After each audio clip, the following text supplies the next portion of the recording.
오늘 주연절 6번째 주, 우리 주님 앞에 예배드리게 오신 여러분들을 환영합니다. 우리가 주님 앞에 신령과 진정으로 예배하기를 원합니다. 이 시간 성부, 성자, 성령의 이름으로 다 함께 예배하시겠습니다. 조용한 기도 드리시겠습니다.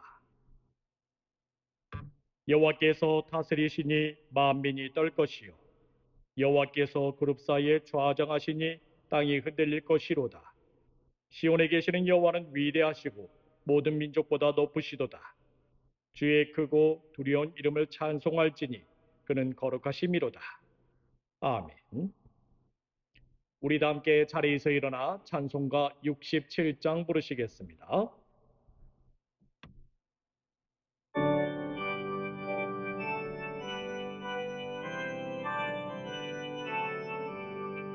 영광의 왕께 다 경배하며 빛이신 소랑 네 찬송하라.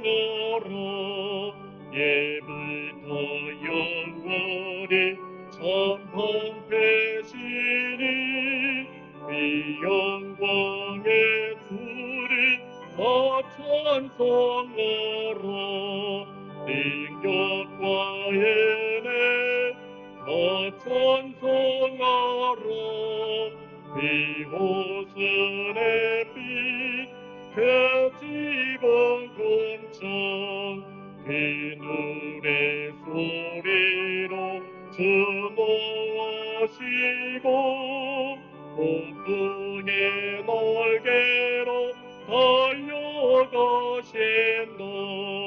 저 아름답고 놀라운 일이 가득하리 땅 다 주의 조화 그 힘찬 명령에 거접해라리.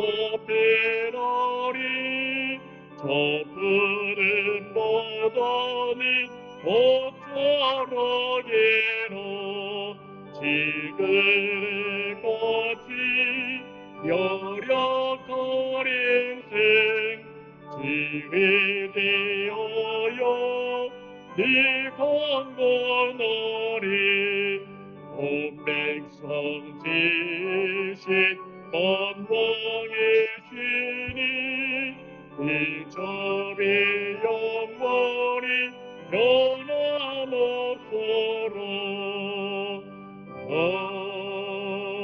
아멘. 우리 다 함께 사도신경하심으로써 우리의 신앙을 고백하겠습니다. 전능하사 천지를 만드신 하나님 아버지를 내가 믿사오며 그 외아들 우리 주 예수 그리스도를 믿사오니 이는 성녀로 잉태하사 동정녀 마리아에게 나시고 본디오 빌라도에게 고난을 받으사 십자가에 못 박혀 죽으시고 장사한 지 사흘 만에 죽은 자 가운데서 다시 살아나시며 하늘에 오르사 전능하신 하나님 편한 자 계시다가 저리로서 산자와 죽은 자를 심판하러 오시리라. 성령을 믿사오며 거룩한 공예와 성도가 서로 교통하는 것과 죄를 사하여 주시는 것과 몸이 다시 사는 것과 영원히 사는 것을 믿사옵나이다. 아멘. 우리 다 함께 교독문 하시겠습니다. 42번 시편 98편으로 같이 교독하시겠습니다. 의인은 기뻐하여 하나님 앞에서 뛰놀며 기뻐하고 즐거워할지어다.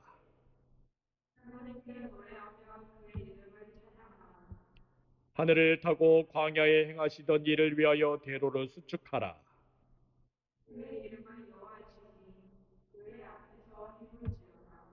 갇힌 자들은 이끌어내사 형통하게 하시느니라.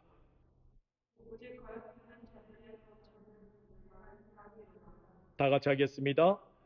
하나님이여, 주께서 가난한 자를 위하여 주의 은택을 준비하셨나이다. 아멘. 우리 다 함께 찬송가 1장으로 송영하시겠습니다.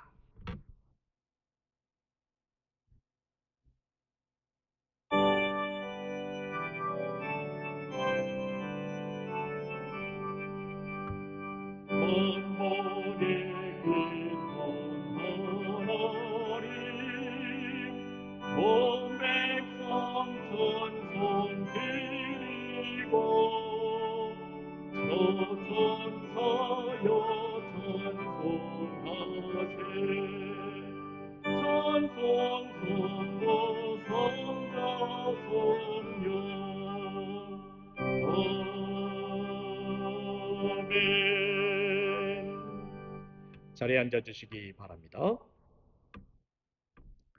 우리 다 함께 주님께서 가르쳐 주신 기도 드리시겠습니다. 하늘에 계신 우리 아버지여, 이름이 거룩히 여김을 받으시오며 나라의 임하옵시며 뜻이 하늘에서 이루어진 것 같이 땅에서도 이루어지이다. 오늘날 우리에게 일용할 양식을 주옵시고 우리가 우리에게 죄진 자를 사하여 준 것 같이 우리 죄를 사하여 주옵시고 우리를 시험에 들게 하지 마옵시고 다만 악에서 구하옵소서. 대개 나라와 권세와 영광이 아버지께 영원히 있사옵나이다. 아멘. 성경 말씀 봉독하겠습니다. 누가복음 1장 66절에서 68절까지의 말씀입니다. 누가복음 1장 66절에서 68절까지의 말씀 제가 받들어 봉독하겠습니다. 듣는 사람이 다 이 말을 두며 이르되 이 아이가 장차 어찌 될까 하니 이는 주의 손이 그와 함께 하심이로라. 그 붙인 사가랴가 성령의 충만함을 받아 예언하여 이르되 찬송하리로다 주 이스라엘의 하나님이여 그 백성을 돌보사 속량하시며. 아멘. 오늘 말씀은 돌보시고 파카드, 속량하시는 파사흐 하나님에 대해서 말씀을 전하도록 하겠습니다.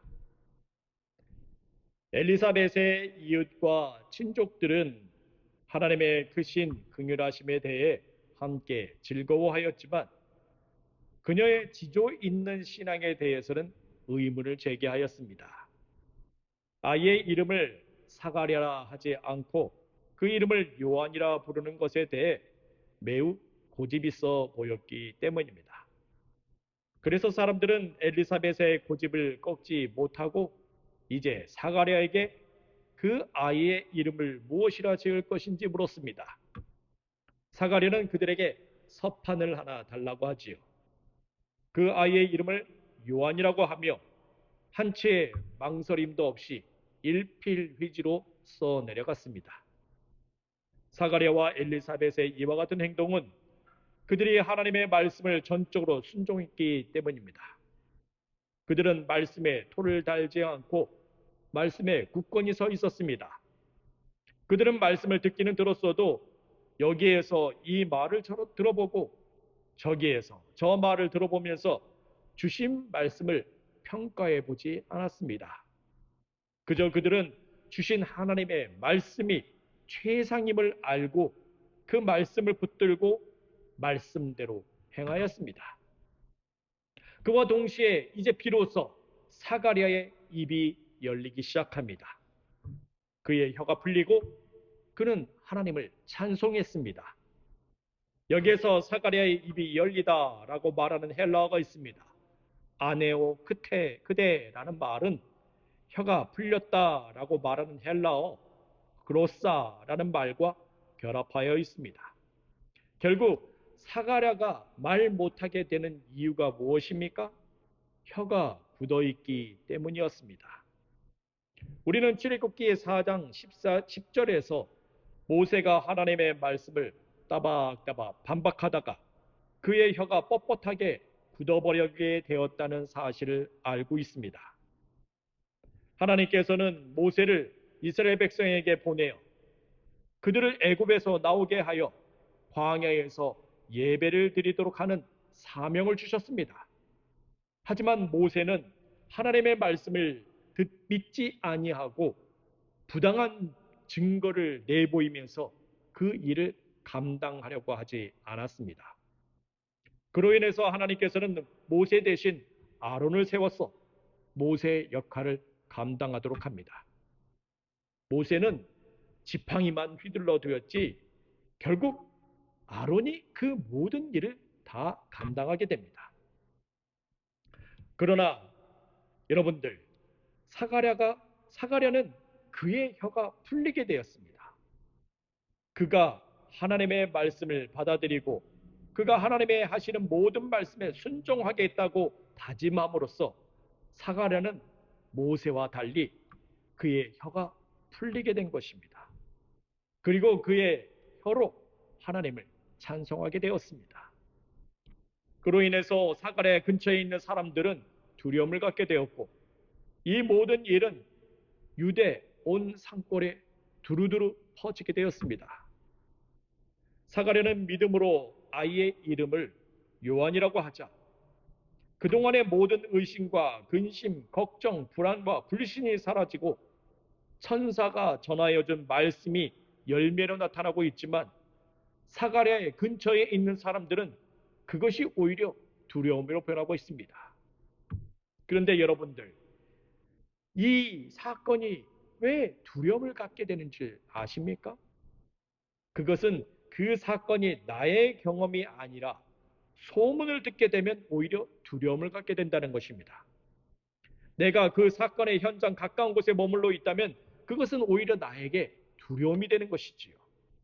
마치 천사를 직접 만난 것처럼 두려움을 갖게 됩니다.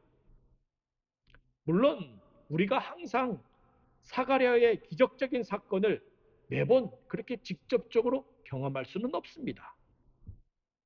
두려움을 갖지 않도록 하기 위해서 매번 기적의 당사자는 될 수 없지요.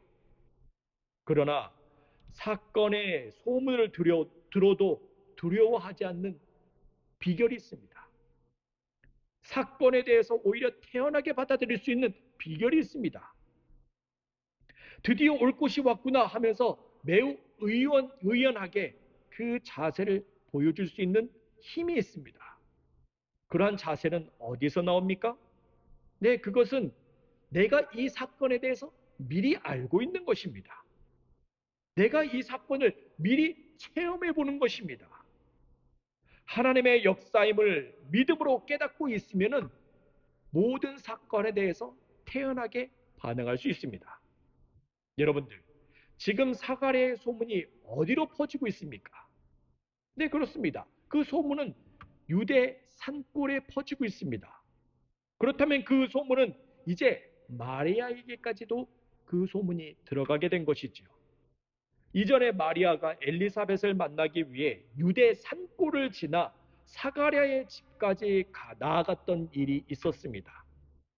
그녀는 이전에 천사를 만나고 성령으로 잉태한 후 엘리사벳의 소문을 듣고 빨리 일어나 유대 산골로 들어가서 사가랴의 집에 도착했던 일이 있었지요. 마리아는 하나님의 말씀이 그녀에게 이루어지고 이 말씀이 이제는 묵상이 아닌 직접 이루어진 사실을 눈으로 보기 위해 즉시로 유대 산골로 들어가서 순례의 여정을 하였던 것입니다. 그리고 그녀는 하나님의 역사하심과 하나님의 말씀하심이 이루어지고 또한 이루어지고 있는 곳을 찾아다니면서 눈으로 보고 직접 귀로 들었습니다. 그와 동시에 마리아는 하나님의 그 놀라우신 일에 대해서 엘리사벳과 같이 찬양을 하였습니다. 같이 기도하였습니다. 같이 교제를 나눴지요. 이렇듯 마리아의 모든 행동은 사건을 미리 알고 같이 체험하고 그것이 하나님의 역사임을 믿음으로 깨닫고 있었기 때문에 사가랴의 기적적인 일에 대해서 두려워하지 않았습니다. 우리가 늘 어떤 사건들을 만나고 그 사건들을 갖다가 체험할 때마다 내지는 우리는 들을 때마다 아이고 걱정과 근심이 이를 때가 많아요. 문제가 발생할 때마다 그것이 걱정과 근심으로 찾아올 때가 많이 있습니다. 그러나 그것이 근심과 걱정이 되지 않을 수 있는 힘이 어디서 나오느냐? 그것은 내가 미리 직접 체험해 보는 거예요. 그것이 하나님의 역사임을 내가 그것을 알아가는 것이 중요한 것입니다. 그러면은 그런 문제들과 소문을 만나게 되었을 때, 아, 올 것이 왔다. 내가 마음 편하게 그것을 받아들일 수 있는 것입니다. 이 마리아처럼 지금 이 사건에 대해서 사가랴가 입을 열고 하나님을 찬송하는 그 사건에 대해서 두려워하지 않는 자들이 바로 66절에도 우리는 바라볼 수 있습니다.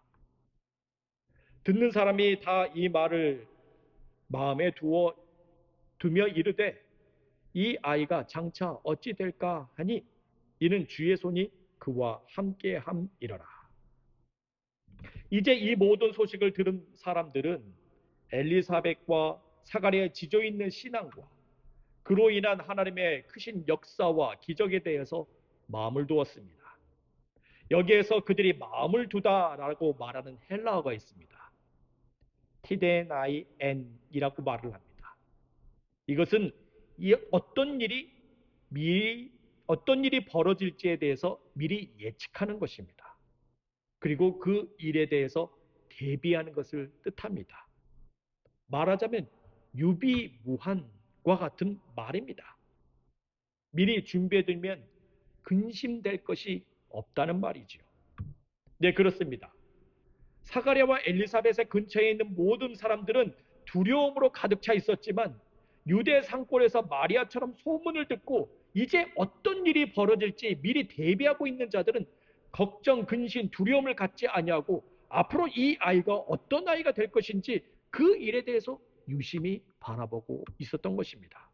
그런데 여러분들, 분명히 이 사건의 모든 일은 가장 관심을 끈 자가 있습니다. 그가 누구입니까? 아이가 아니지요. 사가랴이지요. 사가랴는 말 못하는 자가 되었다가 지금 말하는 자가 되었거든요. 그리고 입이 풀림으로써 하나님을 찬송하는 자가 되었습니다. 그래서 이 사건의 모든 핵심은 사실은 사가랴였습니다. 하지만 이 모든 사건을 두고 마음에 둔 자들이 사가랴가 아닌 아이에 대해서 관심을 기울였다는 것입니다. 아이가 장차 어떻게 될 것인지 그 일에 대해서 관심을 갖는 것입니다. 네, 맞습니다. 하나님 역사에 대해서 마음을 두어서 그 일을 미리 대비하는 자들은 사건 자체에 초점을 맞추지 아니합니다. 그보다 더 깊이 들어가서 액면 그대로 드러나는 사건이 아닌 이 사건이 왜 일어났지? 그 사건의 결과가 뜻하는 바가 무엇이지? 라고 살피는 자들입니다. 그리함으로써 그 사건 안에서 더 강하게 나타나는 강렬한 인상을 보는 것이지요. 여러분들, 여기서 볼 수 있는 강렬한 인상은 무엇이었습니까? 그것은 주의 손이 그와 함께 하신다는 깊은 인상입니다. 네, 그렇습니다. 주의 손이 그와 함께 하신다는 그 인상이 사건이 한 번으로 끝나는 것이 아님을 보여주고 있는 것입니다. 주님께서 그와 함께 하시는 한 그러한 일이 계속해서 펼쳐지게 된다는 것이지요. 특히 끊임없이 움직이시는 주의 손이 그 모든 일을 계속해서 빚어내고 있는 것입니다. 주님께서 함께 하시는 한 토기장이가 되시는 주님께서 진흙과 같은 그를 계속해서 빚어내는 것입니다. 우리는 에레미야 18장의 말씀을 보게 되면 하나님께서 에레미야에게 일어나 토기장이의 집으로 내려가라 라는 말씀을 볼 수 있습니다. 에레미야는 거기에서 토기장이가 진흙으로 그릇을 만드는 것을 보게 되는데 토기장이의 의견에 좋은 대로 각기 다른 그릇을 만드는 것을 보게 됩니다. 여기에서 하나님께서는 에레미야에게 진흙과 같은 이스라엘 족속은 토기장이이신 하나님의 손에 달려 있다고 말씀하십니다. 그러나 토기장이는 그 진흙이 어떠한 모습이 되기를 원하는가에 따라서 토기장이는 진흙의 모습을 빚어낸다고 말씀하십니다. 이 말을 갖다가 좀 더 자세하게 우리가 풀이해 본다면 성경에서 계속해서 나오는 말씀입니다. 만일 어느 민족이나 국가든지 하나님께서 그 나라나 국가를 부수거나 멸하려고 할 때 만약에 그 민족이 악에서 돌이키면은 하나님께서는 재앙을 돌이키시겠다고 말씀하십니다. 또한 만일 어느 민족이나 국가든지 하나님께서 건설하거나 심으려고 할 때 그 민족이 악을 행하고 하나님 목소리를 듣지 아니하면 하나님께서는 뜻을 돌이켜 그 민족이나 국가에 재앙을 내리신다고 말씀하십니다. 이렇듯 토기장이 되신 하나님께서는 진흙을 끊임없이 빚어내고 있습니다. 하나님께서 우리를 어떤 모형으로 빚으시겠다고 결정하셨어도 우리가 어떠한 모양으로 빚어질 것인지 결정함에 따라서 하나님께서는 그 모양으로 빚어주시는 것입니다. 우리는 이제까지 토기장이와 진흙의 비유에서 모든 진흙은 토기장이가 어떠한 모양으로 빚으실 것이라는 결정론적인 관계 속에서 이 일이 진행된 것이라고 여겼습니다. 하지만 사실은 그것이 아니에요. 진흙이 어떠한 모습이 되기를 원하는가에 따라서 토기장이가 그 모습을 지어내는 것입니다. 분명히 말씀드리지만 그 진흙을 빚어내는 분은 바로 하나님이시죠. 그러나 어떠한 모습으로 나아가고자 하여서 그것을 마음에 두고 거기에 맞게 행동해야 하는 부분은 우리가 감당해야 될 것입니다. 하나님께서 그 아무리 좋은 그릇으로 우리를 빚어낼 것이라고 정하였어도 거기에서 우리가 악을 행한다?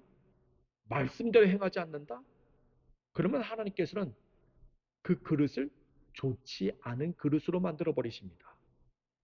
그와 반대로 하나님께서 좋지 않은 그릇으로 우리를 빚어내실 것이다 라고 정하였어도 우리가 돌이키고 말씀을 듣고 그 말씀대로 행한다면 하나님께서는 좋은 것으로 빚어주신다는 것이죠. 여기에서 엘리사벳과 사가랴의 아들도 마찬가지입니다.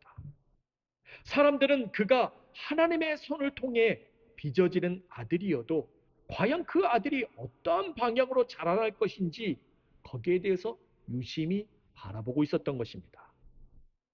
따라서 요한의 성장은 그가 어떤 방향으로 그 길을 맞춰 나갈지에 따라서 그가 하는 행동에 따라서 결정되게 되어 있는 것입니다.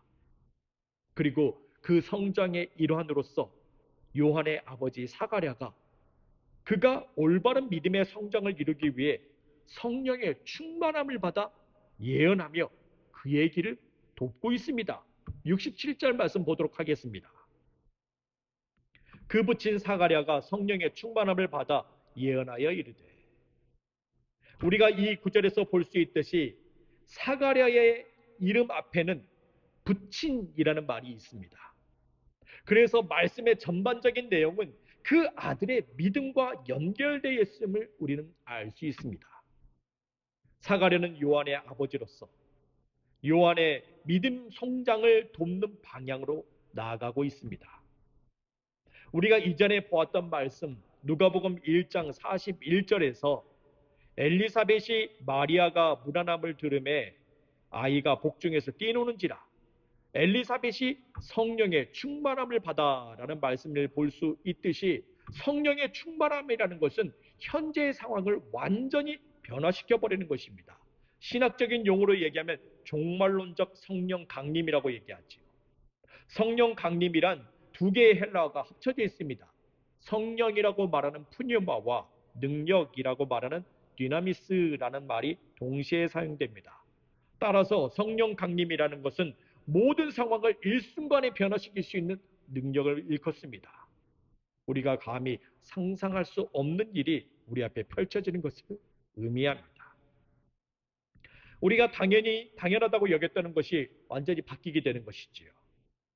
특히 엘리사벳에게 성령의 충만함이 있다는 것은 엘리사벳에 있는 복중의 아이를 보호할 수 있는 능력이 되는 것입니다. 탄생할 아이를 세상의 더러움에서 구별할 수 있는 능력이 바로 성령의 충만함입니다. 지금 그런데 여기서 사가랴도 똑같이 성령의 충만함을 받았다는 것입니다. 사가랴가 성령의 충만함을 받았다는 것은 이제 태어난 아기가 하나님께서 좋은 그릇으로 빚으실 수 있도록 그의 길을 인도하는 것입니다. 사가랴가 성령의 충만함을 받음으로써 아이가 세상의 더러움과 악행, 세상의 권모나 술수, 세상에 흔들리는 갈대처럼 믿음이 흔들리지 않도록 하게 하는 그런 능력인 것입니다. 여러분들, 우리가 그래서 각각의 성령의 충만함을 받게 되면은 그 나타나는 역사가 각각 다르게 나타나는 것이지요. 우리의 상황에 맞춰서 그 성령의 충만함이 다르게 나타납니다. 엘리사벳의 경우 성령의 충만함을 받게 되면 뱃속에 있는 아이를 보호하는 그런 성령의 충만함이 되고, 사가랴의 경우 성령의 충만함을 받게 되면 이제 태어난 아기가 좋은 그릇으로 자랄 수 있도록 하는 그런 성령의 충만함인 것입니다. 여러분들도 각각의 성령의 충만함을 받게 되면 그런 여러분들이 하고자 하는 그런 방향에 따라서 하나님의 역사하심이 그렇게 드러나게 되는 것이지요. 그와 동시에 사가랴는 예언을 하고 있습니다. 이 예언은 지극히 당연한 삶의 특징을 보여주고 있습니다. 네, 그렇습니다. 사가랴 당시의 예언이라는 것은 너무나도 당연한 것이었습니다. 물론 그 예언이 오늘날 말하고 있는 예언과는 다른 성격을 가지고 있지요. 미래를 예견하는 것처럼 예언이 나타나는 것이 아닙니다. 하나님의 모든 약속이 이제 곧 성취될 것이라는 말씀 성취의 의미를 가지고 있습니다. 그렇다면 예언의 내용은 어떠한 것을 담고 있을까요? 68절 말씀 보도록 하겠습니다. 찬송하리로다 주 이스라엘의 하나님이여 그 백성을 돌보사 속량하시며. 일단 사가랴의 예언은 하나님의 구원 역사에 대한 찬송으로 시작하고 있습니다. 그 가운데 하나님 구원 역사의 핵심은 그 백성을 돌보시고 속량하셨다는 말씀입니다. 여기서 하나님께서 백성을 돌보셨다라는 헬라어가 있습니다. 에페스 캡사토라고 얘기를 하는데 히브리어로는 파카드라고 얘기를 합니다. 오늘 그 제목 있잖아요. 제목에 파카드라는 말이 나옵니다. 이것의 의미를 새겨본다면 하나님께서 신방하셨다라는 말입니다. 우리는 이와 같은 말씀을 출애굽기 4장에서 확인해 볼 수 있습니다. 우리는 아까 금방 서론에서 얘기했듯이 모세가 하나님의 말씀을 따박따박 반박하다가 그의 혀가 뻣뻣하게 굳어버리게 되었다는 사실을 알 수 있었습니다. 하나님께서는 모세를 이스라엘 백성들에게 보내어서 그들을 애굽에서 나오게 하여 광야에서 예배를 드리도록 하는 사명을 주셨습니다.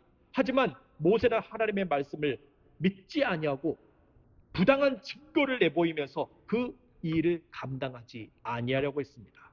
이로 인해서 하나님께서는 모세를 대신하여 아론을 세우셨고 이제 아론이 이 모든 일을 감당하게 됐지요. 자, 그런 후 이제 하나님께서는 모세를 죽일 계획을 가지고 계셨습니다. 그리고 하나님께서는 마침내 때가 왔지요. 모세는 그의 장인 이드로에게 잠깐 자기가 애굽으로 내려가서 자기의 형제들이 살아있는지 확인해 보리라고 그렇게 말을 하였습니다. 여러분들 지금 모세가 어디 있냐면요, 미디안 광야에 있어요. 애굽에서 한참 떨어진 곳에 거기에 머물러 있었습니다. 그래서 이제 40년이 지난 다음에 한번 애굽으로 가보고 싶었던 거예요. 자기 형제들이 잘 있는지, 자기 친족들은 잘 있는지 확인해 보고 싶었던 것입니다. 마치 이것과 같지요. 40년 만에 한국 방문하는 거라고 같아요. 그래서 이제 가보겠다, 이제 장인에게 그렇게 얘기를 했어요. 그리고 하나님께서는 모세에게 얘기합니다. 야, 그래, 애굽으로 내려가라. 너의 목숨을 노리던 자들이 다 죽었다. 너 이제 애굽에 내려가도 돼. 하나님께서 그 말씀하셨어요. 모세는 하나님께서 하신 말씀에 대해서 확신을 갖고 이제 그의 아내와 아들들을 나귀에다 태우고 애굽으로 내려가기 시작합니다. 그러던 중 모세는 길을 가다가 한 숙소에 머무르게 되었습니다. 거기에서 하나님께서 모세를 신방하게 됩니다. 하나님께서 모세가 머물고 있는 그 숙소에 찾아와요. 여러분들, 그런데 하나님의 이 신방은 무엇이었습니까? 모세를 죽이려고 하는 신방이었습니다. 하나님께서는 하나님의 모든 계획에 대해서 반발하는 모세를 죽이고자 신방하였던 것입니다. 여러분들, 여기서 나온 히브리어가 바로 파카드예요. 신방하다는 말이에요. 네, 그렇습니다. 하나님께서 돌보신다라는 그 신방하시다라는 말씀은 하나님께서는 하나님의 말씀을 거역하는 자들을 죽이신다라는 말이에요. 오늘날로 얘기하면 신방한다 그러면 좋잖아요. 아유, 우리 목사님이 신방하셔. 그럼 뭐예요? 와가지고 우리 집에 와서 이렇게 축복도 해주시고 하나님께서 참 이렇게 주신 말씀도 전해주시고 그게 신방이잖아요. 그렇죠? 그런데 하나님의 신방은 아니에요. 하나님의 신방은 하나님을 거역하는 자들을 하나님께서 만나주신다는 거예요. 우리는 기본적으로 알고 있는 그런 돌보신다는 말이 이게 아니라는 것을 깨달았습니다. 마치 하나님께서는 조폭들이 말하는 것처럼 너 나 한번 만나라 하는 것과 같아요. 하나님께서. 우리는 이런 의미인지 몰랐지요. 그런데 우리는 이 말씀과 더불어서 하나 더 보아야 될 구절이 있습니다. 그것은 속량하다라는 말씀이지요. 헬라어로 보게 되면 FOESN 위트로신이라고 말을 합니다. 히브리어는 파사흐라고 얘기를 하죠. 주보에 나와 있습니다. 제목에 파사흐. 이것은 넘어가다라는 의미를 가지고 있어요. 우리는 이 의미를 모세에 관한 이야기에서 그 뒤를 보면은 이 파사흐라는 말을 갖다가 우리가 또 볼 수 있습니다. 하나님께서는 모세를 신방하여 모세를 죽이려고 했지요. 이쯤에서 사실은 출애굽기가 이제 빛도 못 보고 끝날 지경에 이르렀습니다. 모세가 죽어버리면은 출애굽기 내용이 이어지지가 않아요. 그런데 거기에서 모세의 아내가 등장합니다. 이 지경이 된 것을 보고 모세의 아내가 돌칼을 들고 나타나요. 돌칼. 이때가 바로 청동기 시대거든요. 청동기 시대. 모세가 있었던 때가 청동기 시대예요. 청동기 그 검을 갖다 사용하던 사람들은 이 족장 같은 사람들, 리더 같은 사람들만 이것을 사용할 수 있었지 일반 백성들은 칼을 사용할 수가 청동검을 사용할 수가 없었어요. 뭘로 사용해요? 돌을 날카롭게 갈아가지고 그걸 사용했습니다. 신석기 시대 때 그 사용하던 그걸 갖다가 청동기 시대 때도 그대로 사용하고 있었어요. 그런데 지금 이 모세의 아내가 돌칼을 들었어요. 돌칼. 돌로 날카롭게 간 칼을 갖다 들고 있었습니다. 그러면서 아들의 포피를 잘라버립니다. 아들의 포피. 아들을 할례를 시켜버린 거예요. 그러면서 그 아들의 포피 잘라낸 걸 가지고 모세의 발에다 갖다 대었습니다. 그러면서 그녀가 모세를 향해 이렇게 얘기합니다. 내 피난편이라고 얘기해요. 피난편. 그러자 하나님께서는 모세를 죽이려다가 갑자기 넘어가 버려요. 뛰어 넘어가 버립니다. 그러면서 모세가 살아나게 되지요. 이 말씀의 내용은 다음과 같습니다. 일단 모세의 아내 십보라가 아들의 포피를 베어내어서 모세의 발 앞에 둠으로써 하나님께서 모세를 죽이려던 계획이 송두리째 바뀌게 됩니다. 그 이유는 사실 하나님께서 모세를 죽이고자 했던 그 이유를 모세가 할례받지 아니한 데서 하나님께서 찾으셨던 것이죠. 물론 모세가 하나님 말씀에 반박해서 따박따박 대들어서 하나님께서 죽이려고 했던 것이 이유가 되기는 해요. 하지만 이것만 가지고 하나님께서 모세를 죽일 근거는 되지 못했습니다. 하지만 모세를 죽일 근거를 어디서 볼 수 있느냐? 모세가 할례를 받지 아니하였다라는 것에서 하나님께서는 모세를 죽일 근거로 삼았던 것입니다. 그러나 모세의 아내가 아들의 포피를 잘라서 모세의 발에 갖다다 댐으로써 모세가 할례 받은 사람임을 하나님께 확신시켰던 것이지요. 사실 십보라가 순식간에 모세를 대신해서 아들에게 할례를 행함으로써 모세가 할례를 받은 것으로 위장한 것입니다. 그리고 십보라가 모세를 자기 자신의 내 피난편이라고 말한 것은 그녀가 결혼하기 전에 외웠던 신앙 고백문입니다. 일반적으로 한 신부의 남편이 될 준비가 되었음을 말하는 선언문과 같은 것이지요. 우리 결혼할 때 그러잖아요. 뭐 목사님이 딱 앞에다 세워놓고, 자, 남편 될 사람은 나를 따라하시오. 그러면서 이 여자를 뭐 나의 아내로 맞이하여 뭐 이제 신부로 이렇게 맞아들일 것을 서약합니다. 뭐 그런 거 따라하도록 하거든요. 뭐 신부도 마찬가지예요. 근데 이때 당시에 결혼 선언문은 무엇이었느냐? 내 피남편이라는 것이 바로 결혼 선언문 내용이에요. 이때도 결혼 선언문이 있었단 거예요. 그래서 십보라가 그걸 외치는 거예요. 그럼으로써 하나님께서는 모세를 죽이지 못하고 모세를 뛰어넘어가 구원받게 되는 일이 있었던 것입니다. 이것이 바로 파사흐예요. 파사흐. 하나님께서 뛰어넘어가셨다. 이와 같은 일이 비단 모세뿐이겠습니까? 우리는 애굽을 향한 10가지 재앙 중에서 하나님께서 10번째 재앙을 내리시기 전에 이스라엘 백성들에게 명령한 것이 있었습니다. 그것이 무엇입니까? 흠없고 1년 된 순양을 잡아 그 피를 집 좌우 문설주와 임방에 바르라고 말씀하십니다.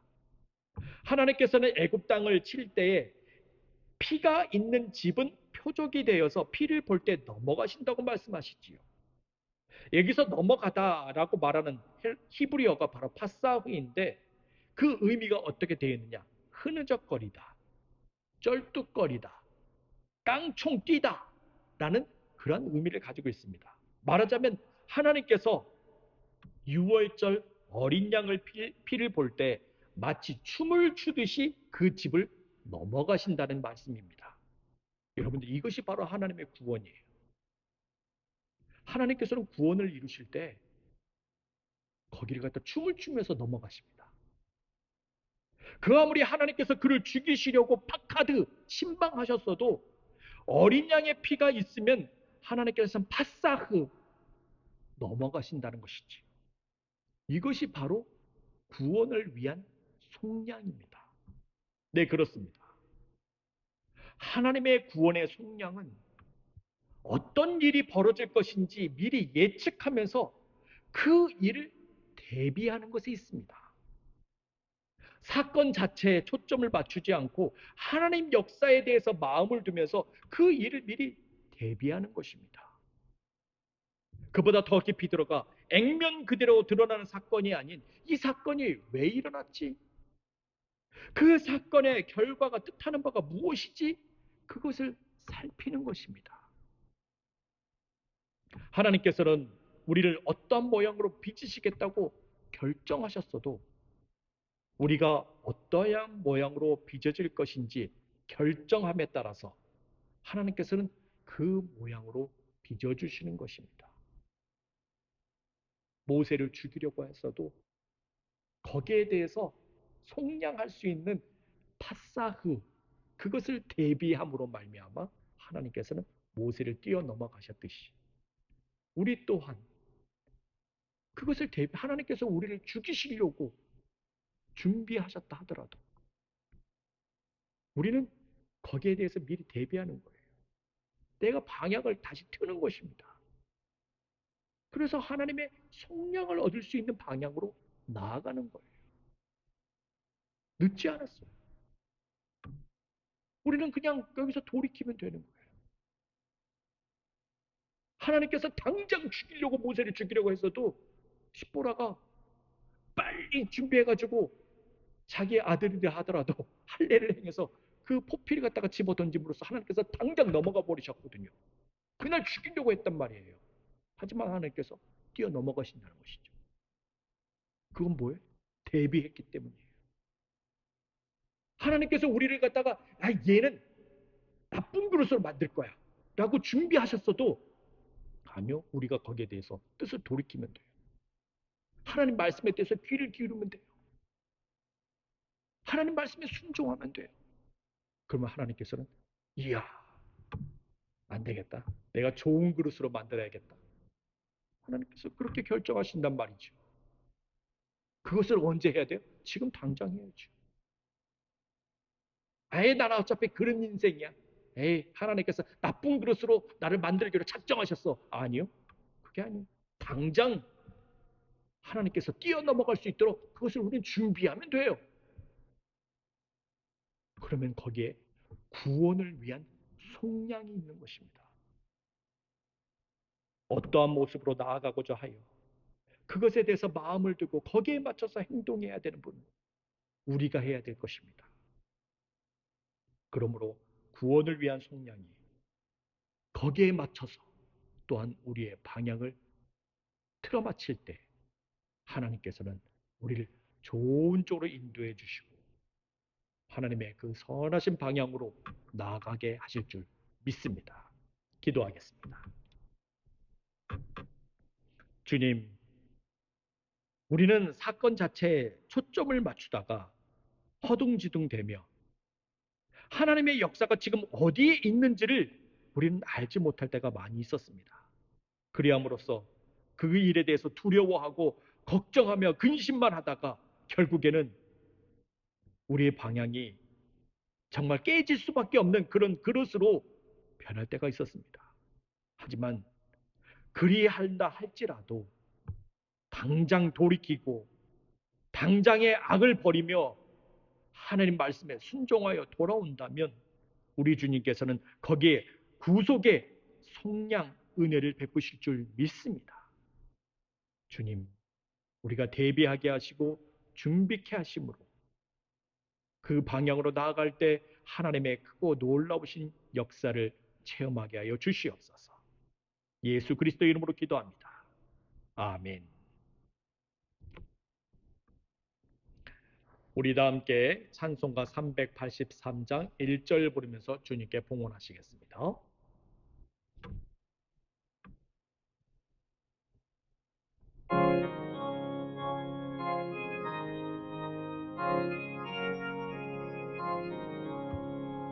눈이 들어 산을 보리 구름 어디서나 천지 지은 주 하나님 나를 도와주시네 나의 발이 실족 않게 주가 뛰어 지키며 택한 백성 항상 지켜 하시네. 우리 다 함께 바쳐진 헌물을 위해 기도하겠습니다. 감사하시고 고마우신 하나님 아버지, 오늘 거룩한 주일 우리 주님 앞에 나와 우리가 예배를 드리게 하심을 감사합니다.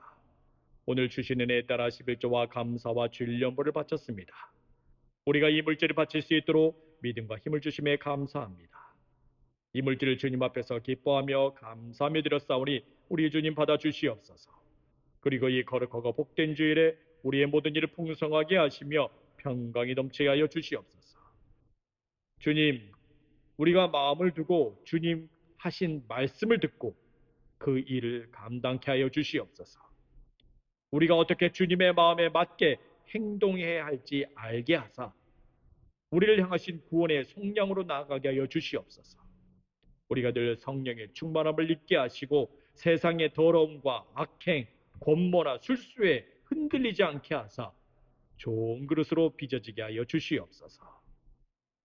이 시간 우리 중에 병들과 보며 마음에 상처 있는 자들을 회복시켜 주시옵소서.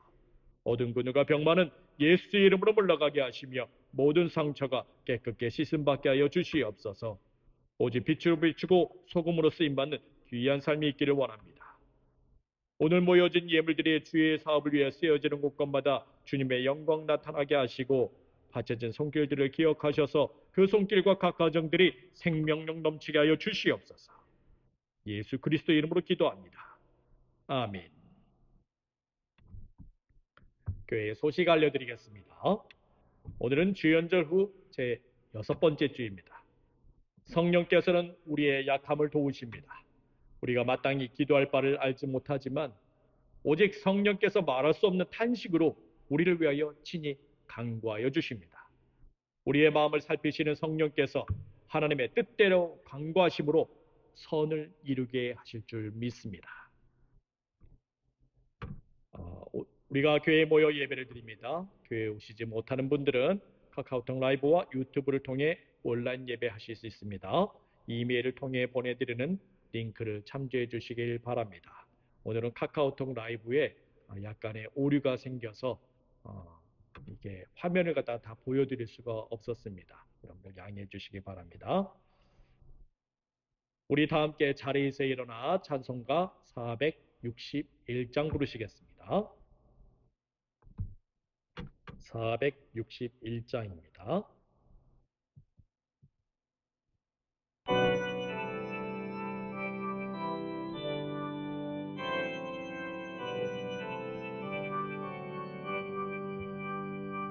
십자가를 질 수 있나 지갑을 보실 때 죽기까지 따르오리 성도들 아파여도 우리의 심령 주의 것이니 주님의 영성 만드소서 주인도 따라 살아갈 동안 사랑과 칭찬 늘 바치오리다.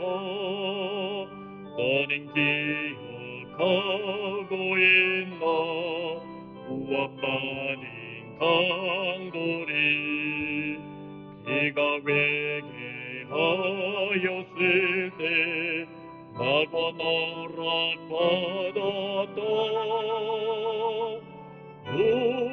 우리의 심령 주의 것이니 주님의 영성 만드소서 주인도 따라 살아갈 동안 사랑과 칭찬 늘 바치오리다. 걱정 근심 모든 그리 너를 들러 덮을 때 주께 내 영 맡기겠노. 최우승 님 믿으며 우리의 심령 주의 것이니 주님의 영성 만드소서 주인도 따라 살아갈 동안 사랑과 칭찬 늘 바치오리다. 이런 일 다 할 수 있나 지갑을 보실 때 용감한 자 바울처럼 손뜻 대답하리라. 우리의 심령 주의 것이니 주님의 영성 만드소서 주인도 따라 살아갈 동안 사랑과 칭찬 늘 바치오리다.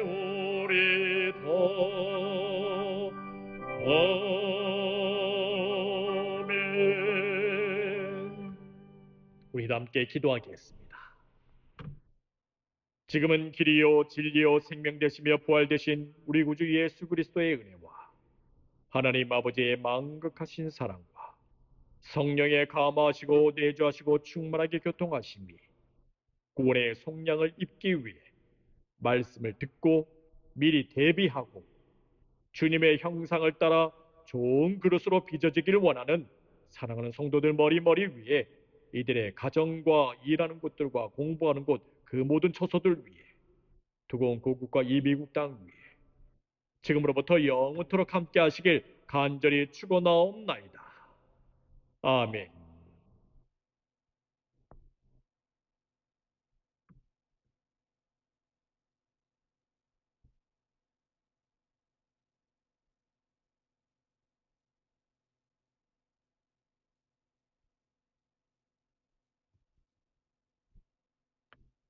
감사합니다. 예배 마쳤습니다.